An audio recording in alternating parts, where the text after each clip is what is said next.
ano, hello guys. Hello guys. Ewan ko. Nakapag-review naman ako.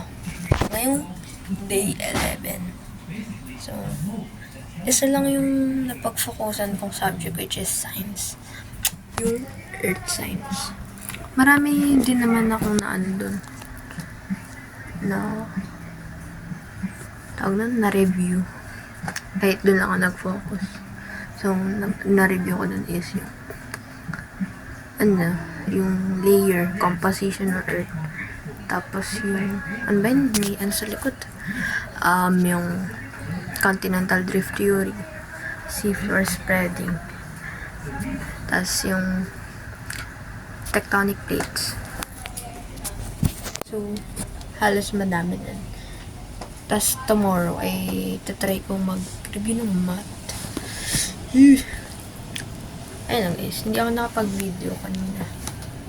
Baka guys, walang nanonood. Tawag na to. May tao na naman. Hindi ako nakaka-video kasi doon din ako nag-review kanina. Tapos mga 1 ako nag-start, tapos natapos na 3 or 4, gano'n. Tapos nakahanap ako ng website. May mga reviews. Ang galing na eh. Buti nahanap ko yan.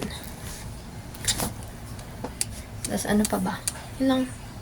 For day 11 guys. So, bukas day 12.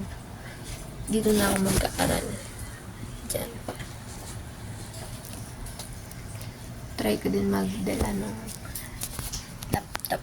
Bro. Zooming out.